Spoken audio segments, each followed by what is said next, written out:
Hi everybody, I'd like to today do a quick review on these Bart that I just got from Everything Wing Chun.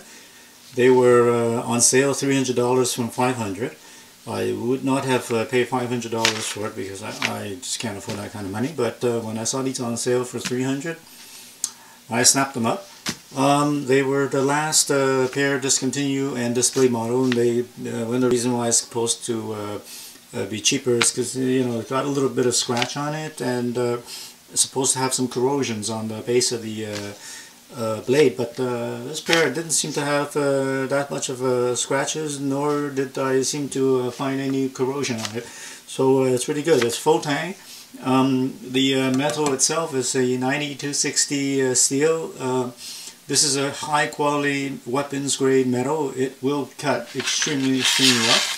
It's what they use to make most katanas out of, quality katanas out of. So the blade is really good. They call it a spring steel, but it's not really spring steel at all.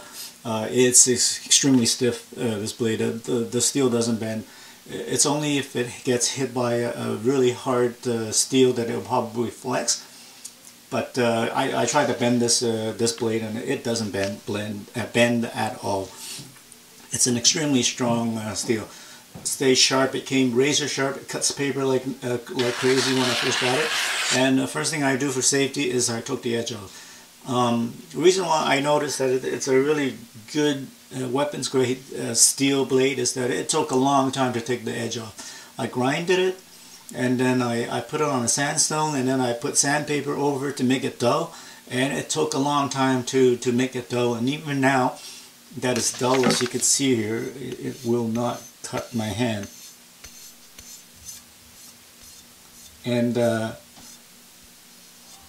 what happens is, even at this dull stage, when I work on my staff with these, I can't, because it just still took wood off, keeps still taking wood off my staff. And I'm going to turn my staff into a pencil if I went ahead and practice on it all the time.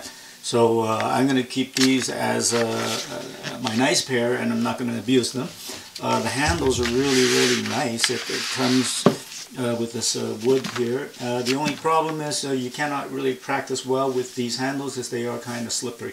So what you do is you get these tennis tape that you can buy at all your sporting goods stores for tennis rackets, and it's a very rubbery tape. And once you tape it on your handle, it's really good.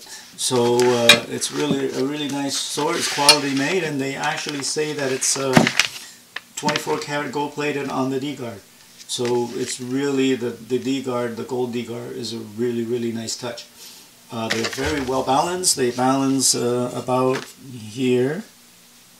It's really nice. I personally, my preference, I prefer to be a little bit more like a 1/4 inch or something closer. But as of now, it still balances really well. And it's a really nice sword. The only thing that I have something about it, I'm not crazy about it, is that it actually is really long here. I mean, I don't see how most people's hand, I guess the biggest would come out to be about here. And this still kind of sticks out quite long. Part of this, because when you play with two swords, a lot of times, well, occasionally it could hit the other sword, which happened where you go like this and you manage to hit the back of the sword together. So I'm gonna have to really watch out for that technique, to not really give myself some more space, because when you're doing two-handed Bart, a lot of times your hands are quite close together. So occasionally it does hit. So I find that this is a little bit long. I measure this with all my other swords, and all my other swords are a little bit shorter than this. So this is actually by far the longest handle that comes out. That's why I find that the handle is too long. One quick comment I have about these Bart D-guard is that what happens is that the D-guard themselves are kind of angled the wrong way, because as you know, the handle here is a angled handle. This handle is not straight with the spine of the blade is bent downwards, so that you can have better thrust when you're chopping down, because the blade is angled towards the attacker.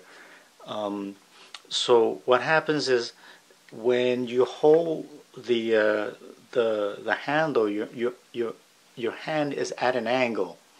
So when your hand is at an angle, what happens is your index finger is always being jammed into the bottom of the D guard, and the back of your grip here has nothing to support the back of your grip. So when you're playing about, this always gets jammed into here, and then it becomes uneven, because you're playing here is this way, because the handle's bent.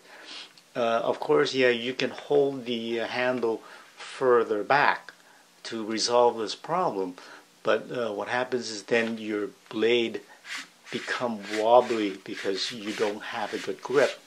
Whereas a lot of users grab their blade right up against the handle of the D guard, so that you can have support in both areas, so that the blade doesn't wobble in your grip.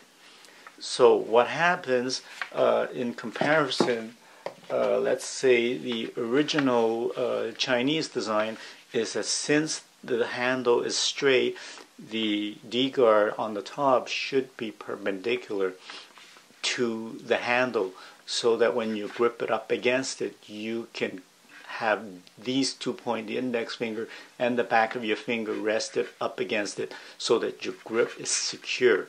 If you could compare with the Billick Yip design, they did incorporate that into this angled handle, where this quillin, it is lower than this part of the D guard, so that when you grip this at an angle, this does support this side of your hand, and this does have room for your index finger. So this kind of works here, and in this case this doesn't.